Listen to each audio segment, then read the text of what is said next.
Hey friends, Jeannie here with you today sharing two cards, a slimline card and an A2 card using a couple of Trinity Stamp products. I'll be using the Summertime Sips die set, a Latte Love stamp set, and the Coffee Cozy hand stitching die set. I set out to make one card but ended up with two because my main focus was the Summertime Sips die set.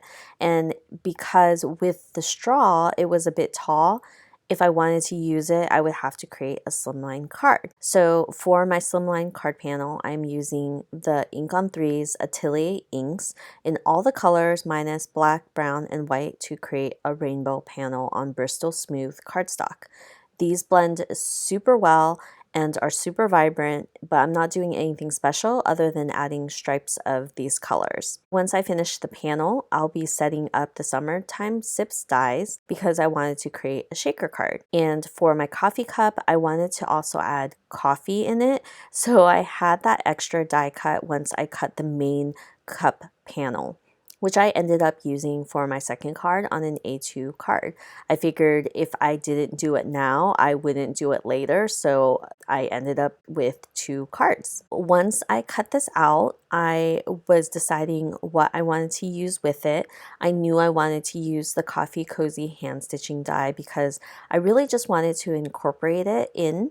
This die set actually fits on a regular coffee cup, which is really awesome because you can use it to create birthday presents, holiday gifts, or even just like party decor for your guests, which I think is adorable. I cut out two of the dies from that set, just the heart and the cozy itself, but I'll only be using a portion of it since I will be putting it on the coffee cup, which is rather small, so I think about 3 inches or so. I went ahead and added ink to all my little die cuts, including the hearts, the straws, and the coffee cups. The only thing I didn't add color to was the coffee cozy because I just wanted it bright white to take away from all that color I had from my rainbow panel. So I needed something just to tone it down a little bit and make it look not so bright and colorful. And I really love when there's a lot of color in my cards, but sometimes you just have to like pull it back with a little bit of white just to, not be bam in your face. So once I do that, I will be working on my stitching. So all these little pieces have stitching on it and I'm not doing anything special. I am just going over, under with my floss, and I have a ton of floss from back in the day when I used to make friendship bracelets all the time. I actually did some pretty fancy friendship bracelets with characters and stuff like that on it as well, but it's just something that I do every once in a while. It's not something that I turn to if I want to be creative. I just make cards, but I do like when there are dies that will create simple stitching in it because it adds those fun details to the card that you just don't expect. Just like if you were sewing on your cards, it's just something extra and something that makes it just a little bit more special. So I won't be showing all my stitching.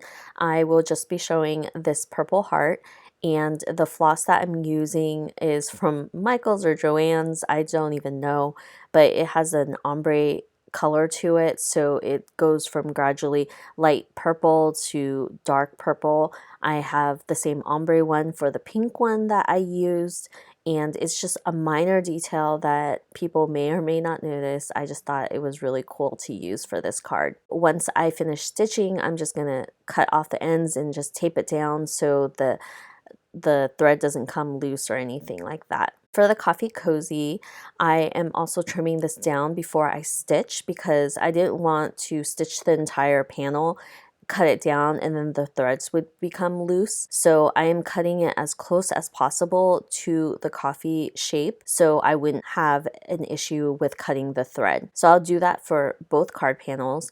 For the A2 card, I have the cozy right on top of it, and for the slimline, it will actually be between the rainbow panel and the acetate, so it'll be hidden behind that panel, but I still needed to trim it down so it wasn't larger than the slimline panel itself. I'll go ahead and stitch everything and they'll be ready to go for the card. I will be using the Latte Love sentiment set for both these cards, and they're pretty big sentiment. For my A2 card panel, I didn't really know where to put it, so I decided to use it on vellum.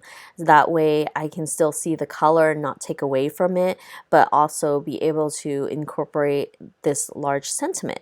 This sentiment says sending birthday wishes, which I just stamped with Versamark ink, and I'm adding white embossing powder. I don't have the dies for these sentiments. I don't even think they come with dies, so I'm just going to be fussy cutting around because I want that outline of vellum, and I really go to vellum all the time when I need to use a sentiment but not take away from the card or cover up anything. For the A2 card panel, I will be stamping the little coffee bean in the Latte Love stamp set using the Twiggy Brown Atelier ink just to add a bit of interest. I thought that it would be a little plain with just the coffee cup, so I wanted to add the coffee beans, and then later on I'll actually go in and add some brown ink to the edges just to give it a bit of dimension. So I'm going to be putting everything together. Once I add the cozy onto the cup, I'm going to trim it down, and I was extra careful to make sure I wasn't going to cut off the threads and then they would be loose and it'd be a big mess. I'll also go ahead and add the lid. Because I wanted to do an A2 card, I couldn't include the straw because it would just be way too tall, and if I cut it down it would look really weird.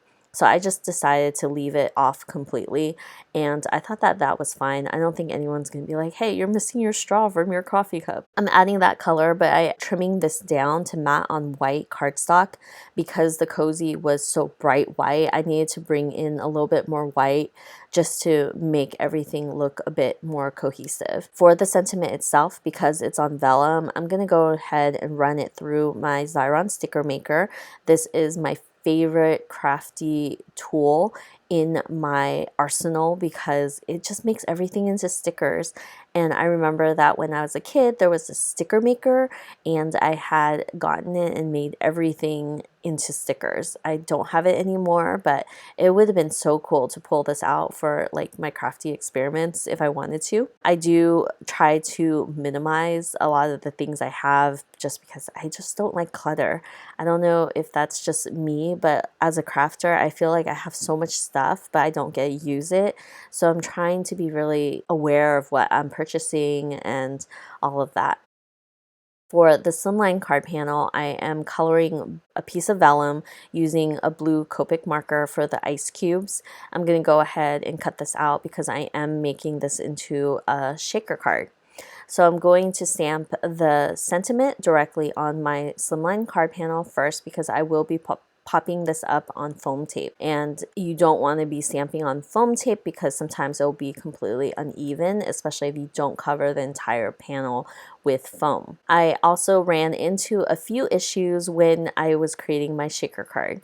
So I wanted the straw to be halfway outside the card and halfway inside the cup, if that makes sense. And I figured it out, obviously, but I did run into some issues. And sometimes you have an idea in your head, and when you go to do it, it just doesn't make sense and you have to figure out a solution. And thankfully, I was able to figure out a solution here. I added adhesive all around that die cut area for the acetate to stick to, and I kind of marked off where I wanted the straw to be in on the card because I needed to cut a little slit so the top portion of the straw will fit on top of the card panel, and then the bottom part of the straw will be underneath the acetate. But I also had to be aware of the fact that I needed everything to be closed tightly and sealed because I didn't want any of the shaker bits falling out. So I was able to do that by just cutting a part of my card panel, so I was able to insert the straw halfway on top of the card panel and then halfway under the acetate, and that was all covered up by my purple lid anyway, so no one will know unless you watch this video. I also wanted to add a little bit of coffee into the cup, so I just used a piece of craft cardstock and I put it onto my slimline card panel, and then I'm going to add the ice cubes. I had 5, and when I went to go put the shaker card together, I only had 4. I know I'll probably find it somewhere, but it's just so frustrating when you are prepared and then you lose something and you just can't find it. It drives me nuts. For the cozy, this is where I realized that I needed to add the cozy underneath the slimline card panel, and so I had to pull up the piece of acetate very carefully. Thankfully, it didn't rip anything too badly, and I had to add some more adhesive because I needed it on the front and back of the cozy to fit into this slimline card panel. So that's what I'm doing. I'm just removing the acetate and then adding it right under the slimline card panel and between the acetate. So I thought that that was really cute, and it doesn't affect anything for the shaker card itself. I'm adding the heart to the cozy, and then I will go ahead and work on the shaker card. So I spent a lot of time on this card because I actually have the day off. I am filming this a week in advance for my blog post that will be going up on Tuesday. So today in real time is election day, and I just wanted to make cards and not really think about the news and kind of take my mind off of it because it's still the afternoon and there's no results or anything like that. But I feel like this is such a monumental election. So we'll see what happens.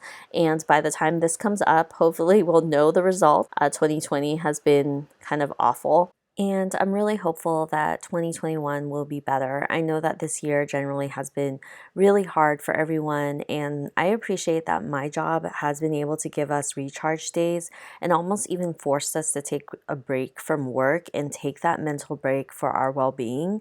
And so hopefully you have been too, and you've been finding new ways to cope with our new normal, and hopefully we'll go back to normal soon and we'll have a really good 2021. For the card, I am just adding one layer of foam everywhere behind the die cut, and because it's such a weird shape, I do have to cut down all these pieces of foam to fit and make sure that I don't have any shaker bits that will be falling out or sticking. I am using this foam that I got from Amazon, and it works really well. It's actually really cheap. I think it's like $15 for two pretty large rolls. And I know that a lot of people use the 3M foam tape, but I know that they recently changed their formula where it's a little bit stickier, so it does stick to the wall better, and that's its original purpose for the foam tape, not for card making. So if you guys are interested in this foam, I'll have it linked down below. I have Crafter Companion scissors that are not super sticky to this foam, and it doesn't gum up or anything like that. So I'll leave that information down below too. So I had added a ton of glitter, and I realized I had added way too much. I didn't need this much for my shaker card, so I'm going to scoop it back into its jar, and I really just needed it there to add that little something extra and move around freely within the one layer of foam. Usually for shaker cards, if I'm adding a large embellishment or anything like that, I will do 2 layers of foam, but it works perfect with 1 layer here. I put it on my card base kind of crooked, so I just trimmed down the excess, and for the A2 card panel, I'm just matting it on white cardstock. So those are my 2 cards. I had walked away from them for a little bit and come back to them because I realized they looked a little plain to me. I wanted to add some embellishments on them. And that is my go-to way of sprucing up a card if it looks a little too plain, is just to add some really pretty embellishments. I'm using the bubble blower embellishments from Trinity Stamps, and I find that they go with almost everything because it's just iridescent. It doesn't have color and it doesn't really clash with anything, so they really work for almost every single card that you create, and that's what I tend to do. I like to pick whites or iridescent or clear so I can use it with everything. Thanks for joining me today. That is it for today's cards, and I will see you guys next time for another video. Bye!